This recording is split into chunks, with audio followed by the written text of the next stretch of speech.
2020년 12월 9일 LA 온누리교회 가정에서 함께하는 영상 새벽 예배입니다. 오늘은 다니엘 11장 1절에서 19절까지의 말씀을 본문으로 역사의 주인은 하나님이십니다 라는 제목으로 말씀 전해주십니다. 내가 메대 사람 다리오가 다스린 지 첫 해 다리오가 힘을 더 내도록 도와주었다. 자, 이제 내가 참된 것을 내게 보여주겠다. 페르시아의 3명의 왕이 더 일어날 것이다. 그 다음 4번째 왕은 다른 모든 왕보다 훨씬 더 부자가 되며 강해진다. 그가 그 재산으로 힘을 얻어서 모든 사람을 크게 움직여 그리스를 칠 것이다. 그리고 한 힘 있는 왕이 일어나서 큰 능력으로 나라를 다스리고 자기가 하고 싶은 대로 무엇이든 할 것이다. 그 왕이 가장 강할 때 나라는 하늘의 4방향으로 갈라지지만 그 자손들에게 돌아가지 않는다. 그의 나라는 그가 다스리던 대로 되지 않고 뿌리째 뽑혀서 그 자손이 아닌 다른 사람들이 이어갈 것이다. 남쪽 이집트 왕이 강해질 것이지만 그의 군대 장군들 가운데 하나가 그보다 더욱 강해진다. 그가 큰 힘을 얻고 나라를 다스리게 될 것이다.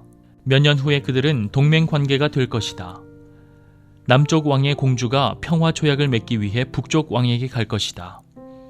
그러나 그 공주가 힘을 잃고 남쪽 왕은 약해서 서지 못하고 그 다스림도 계속되지 않을 것이다. 공주와 가족들과 공주를 데리고 온 사람들과 공주를 지지하던 사람들이 함께 버림받을 것이다. 그러나 그 공주의 집안에서 한 사람이 일어나 왕의 자리를 이을 것이다. 그는 군대를 이끌고 북쪽 왕의 군대를 치고 그의 성에 들어가 그들과 싸워 이길 것이다. 그는 그 신들과 그들의 쇠로 된 우상들과 은과 금으로 된 귀한 물건들을 빼앗아 이집트로 가져갈 것이다. 그리고 몇 년 동안은 그가 북쪽 왕을 치지 않고 내버려 둘 것이다. 북쪽 왕은 남쪽 왕의 나라로 쳐들어가겠지만 결국 이기지 못하고 자기 나라로 돌아가게 될 것이다. 북쪽 왕의 아들들이 많은 군대를 모아서 전쟁을 일으키는데 물이 흘러넘치는 것 같이 몰려올 것이다. 그 군대는 남쪽 왕의 견고한 성까지 치게 될 것이다. 남쪽 왕은 크게 화가 나서 북쪽 왕과 싸우러 나올 것이다. 북쪽 왕은 큰 군대를 일으키겠지만 그 군대는 적군의 손에 넘어갈 것이다. 남쪽 왕은 군대를 무찌르고 스스로 자신을 높여서 수만 명의 사람들을 죽일 것이다. 그러나 계속 이기지는 못한다. 북쪽 왕이 자기 나라로 돌아가 전보다 더 큰 군대를 일으켜서 몇 년 후 전쟁에 쓸 많은 물건과 큰 군대를 거느리고 쳐들어올 것이다. 그때 여러 사람들이 남쪽 왕을 치려고 일어날 것이다. 또 너희 유다 백성들 가운데 싸우기 잘하는 사람이 스스로 높여 환상을 이루려 하겠지만 오히려 실패해 넘어질 것이다. 그러면 북쪽 왕은 와서 흙으로 성을 쌓고 견고한 성을 빼앗을 것이다. 남쪽 군대는 그를 당하지 못하며 그 정예 부대조차 북쪽 군대를 이길 힘이 없을 것이다. 북쪽 군대가 하고 싶은 대로 하지만 아무도 그를 당해내지 못할 것이다. 그는 영광스러운 땅 이스라엘을 차지하고 서서 힘으로 멸망시킬 것이다. 북쪽 왕은 온 나라에 힘을 다해 싸우려 하다가 남쪽 왕과 평화 조약을 맺을 것이다. 그리고 남쪽 나라를 멸망시키기 위해 북쪽 왕의 딸을 남쪽 왕에게 시집 보내지만 그 계획대로 이루어지지 않고 이익이 없을 것이다. 그 후 북쪽 왕은 해변의 땅으로 눈을 돌려 많은 땅을 차지하겠지만 군대의 어떤 장군이 그를 끝장내고 부끄러운 값을 그에게 물릴 것이다. 이 일 후에 그는 자기 땅의 성으로 돌아오다가 걸려 넘어져 다시 볼 수 없게 될 것이다. 할렐루야. 오늘도 우리 구주 되신 예수님을 찬양하며 우리 예배 자리로 나아가기 원합니다.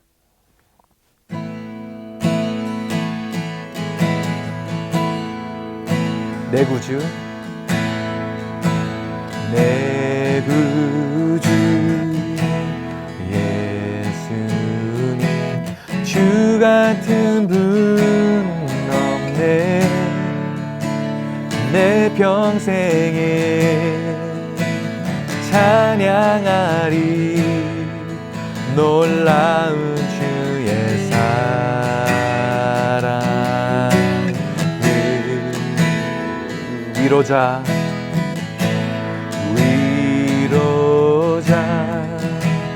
되시며 피난처 되신 주님, 나의 영혼 온 맘 다해 주를 경배하리.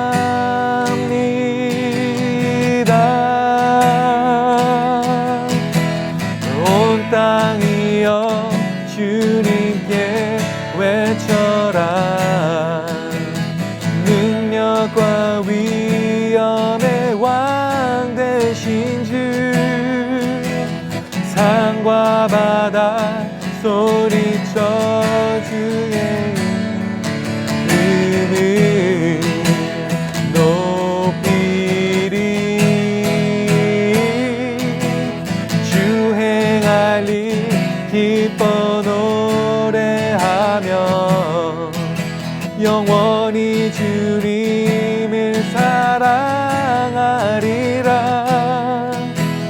신실하신 주의 약속 나 바라네 온 땅이여 주님께 외쳐라 능력과 위엄의 왕 되신 주 산과 바다 소리쳐 주의 이름을 높이리 주 행하니 기뻐 노래하며 영원히 주님을 사랑하리라 신실하신 주의 약속 나바 신실하신 주의 약속 나 신실하신 주의 약속 나 바라네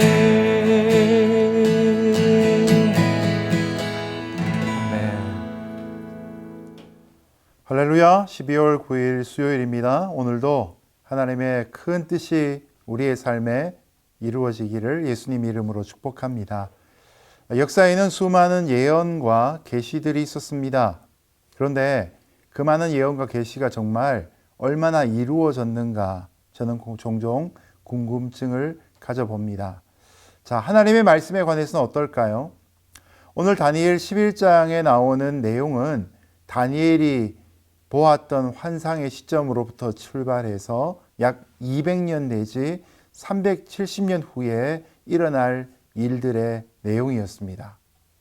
역사적으로 보면 알렉산더 왕의 죽음 이후로 나라가 4개로 나누어지게 되고 그 중에서 이집트를 중심으로 한 프톨레미 왕조와 시리아를 중심으로 한 셀레우코스 왕조의 갈등은 역사적으로 보면 실제였고 역사책으로 보면 수십 페이지에 해당하는 방대한 분량이었습니다. 이처럼 다니엘의 예언은 시간의 공간을 뛰어넘어 역사적으로 하나도 틀리지 않고 그대로 성취되었습니다. 이로써 우리는 두 가지를 알 수 있게 됩니다. 첫 번째, 하나님의 말씀에는 진정성이 있다. 두 번째, 과연 하나님은 역사의 주관자가 되신다. 여러분, 오늘도 그 하나님의 말씀이 저와 여러분의 삶에 부어지기를 예수님 이름으로 축복합니다. 내가 메대 사람 다리오가 다스린 지 첫 해, 다리오가 힘을 더 내도록 도와주었다. 자, 이제 내가 참된 것을 내게 보여주겠다. 페르시아의 3명의 왕이 더 일어날 것이다. 그 다음 4번째 왕은 다른 모든 왕보다 훨씬 더 부자가 되며 강해진다. 그가 그 재산으로 힘을 얻어서 모든 사람을 크게 움직여 그리스를 칠 것이다. 그리고 한 힘 있는 왕이 일어나서 큰 능력으로 나라를 다스리고 자기가 하고 싶은 대로 무엇이든 할 것이다. 그 왕이 가장 강할 때 나라는 하늘의 4방향으로 갈라지지만 그 자손들에게 돌아가지 않는다. 그의 나라는 그가 다스리던 대로 되지 않고 뿌리째 뽑혀서 그 자손이 아닌 다른 사람들이 이어갈 것이다. 페르시아가 패권을 잡던 당시에 미가엘 천사를 도와 바벨론을 멸망케 한 가브리엘이 전하고 있는 말씀입니다. 바벨론은 메데와 페르시아에 의해서 멸망된 것 같지만 사실은 하나님의 주권 아래 멸망된 것이었습니다. 결국 세상 나라의 흥망성쇠는 공정하신 하나님의 손에 달려있다는 것이죠. 2절에 보면 자, 이제 내가 참된 것을 내게 보여주겠다라는 말씀이 있습니다. 이것은 미래의 진정한 역사를 보여주시겠다는 의미입니다. 여러분, 성경은 진리를 포함하고 있는 책이 아닙니다. 성경은 진리 그 자체입니다. 예수님께서도 요한복음 17장에 아버지의 말씀은 진리니이다 라고 말씀하셨습니다. 성경 말씀은 그 자체가 진리이기 때문에 확실히 믿을 수 있습니다. 성경이 진리를 포함하고 있다라고 하면 어떤 부분에 대해서는 믿을 수 없겠지만 성경이 곧 진리이다 라고 우리가 알기 때문에 성경을 확실히 믿을 수 있는 것이죠. 하나님의 말씀에 1.1획도 그냥 이루어지지 않는 것이 없습니다. 모든 것이 다 성취되어질 것입니다. 하나님은 이처럼 세상 역사를 통제하시고 그 목적대로 이끌어 가십니다. 예언된 하나님의 말씀이 역사 속에서 실제로 성취된 것 같이 아직도 일어나지 않은 부분들이 남겨져 있는데 그 또한 성취될 것이라고 우리는 믿음을 가질 수 있는 것이죠. 오늘도 성경이 나에 대해서 하시는 말씀을 믿음으로 반응할 수 있기를 바랍니다. 그럴 때 저와 여러분의 삶 가운데 말씀의 성취가 또한 이루어질 것입니다. 남쪽 이집트 왕이 강해질 것이지만 그의 군대 장군들 가운데 하나가 그보다 더욱 강해진다. 그가 큰 힘을 얻고 나라를 다스리게 될 것이다. 몇 년 후에 그들은 동맹 관계가 될 것이다. 남쪽 왕의 공주가 평화 조약을 맺기 위해 북쪽 왕에게 갈 것이다. 그러나 그 공주가 힘을 잃고 남쪽 왕은 약해서 서지 못하고 그 다스림도 계속되지 않을 것이다. 공주와 가족들과 공주를 데리고 온 사람들과 공주를 지지하던 사람들이 함께 버림받을 것이다. 그러나 그 공주의 집안에서 한 사람이 일어나 왕의 자리를 이을 것이다. 그는 군대를 이끌고 북쪽 왕의 군대를 치고 그의 성에 들어가 그들과 싸워 이길 것이다. 그는 그 신들과 그들의 쇠로 된 우상들과 은과 금으로 된 귀한 물건들을 빼앗아 이집트로 가져갈 것이다. 그리고 몇 년 동안은 그가 북쪽 왕을 치지 않고 내버려 둘 것이다. 북쪽 왕은 남쪽 왕의 나라로 쳐들어가겠지만 결국 이기지 못하고 자기 나라로 돌아가게 될 것이다. 알렉산더가 죽고 난 다음에 그의 부하였던 소터는 남쪽 이집트의 왕 곧 프톨레미 1세가 됩니다. 그리고 소터의 오랜 친구이자 군대 장관이었던 셀루커스 니카토르는 북방을 정복하고 나갔다가 시리아의 왕이 되는데 나중에는 이 이집트보다 시리아가 더 큰 영토를 갖게 됩니다. 그런데 문제는 이 두 왕이 죽고 난 다음에 이집트와 시리아 사이에 계속해서 큰 전쟁이 벌어진다는 것입니다. 이집트에서 왕이 된 프톨레미 3세 유케테스는 북방에 있는 시리아를 공격해서 그곳에 있는 우상들과 금은으로 만든 수많은 기구들을 이집트로 빼앗아 갔는데 이것에 대한 복수로 인해서 전쟁은 끝이 나지 않고 계속 두 나라 사이에 피비린내 나는 전쟁이 한동안 계속됩니다. 여러분 잘 아시듯이 남방의 이집트와 북방의 시리아 중간에 끼어 있는 것이 바로 팔레스타인 땅 유대 나라였습니다. 바로 이것 때문에 유대의 역사가 계속해서 험한 지경을 가게 되는 것이죠. 이 다음에 수년의 시간이 지나고 나서 북방 시리아의 왕인 셀루커스 2세가 원수를 갚기 위해 이집트의 원정을 시도했다가 참패를 당하고 퇴각을 합니다. 그리고 그는 이후에 화병이 나서 죽어버리고 맙니다. 여러분 이것을 통해서 우리가 무엇을 배웁니까? 세상에서 권력 다툼 속에 결국 희생당하고 희생당하는 복수의 반복인 것입니다. 하나님의 정의가 없는 인간의 다툼 속에는 언제나 죽음이 죽음으로 되갚는 복수의 역사만 반복될 뿐인 것이죠. 오늘도 하나님이 없는 세상의 비참함 가운데서 하나님이 이 땅의 주인 되시기를 소망하는 저와 여러분 될 수 있기를 예수님 이름으로 축복합니다.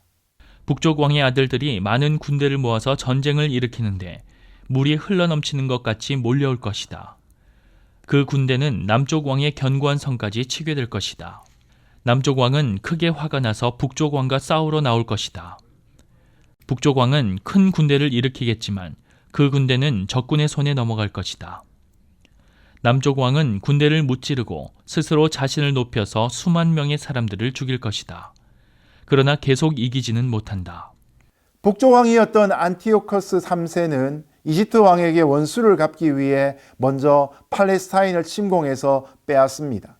그리고 BC 217년에 라피아 전투에서 오히려 이집트에게 대패를 당합니다. 그러므로 대세는 역전이 되어져 버리고 남쪽 왕 톨레미 4세에게 포로 수만 명이 사형을 당하는 역사가 벌어지고 맙니다. 이 대학살의 동기는 다름 아닌 교만이었습니다. 전쟁의 결과를 혁혁한 전승을 올리기 위해서 더 많은 희생자를 만들었던 것이죠. 물론 전쟁이 벌어지면 상대를 이겨야 합니다. 그러나 전쟁을 통해서 무고한 생명을 죽이는 일은 결코 합리화될 수 없습니다. 거기에는 반드시 하나님의 준엄한 심판이 따를 수밖에 없는 것이죠.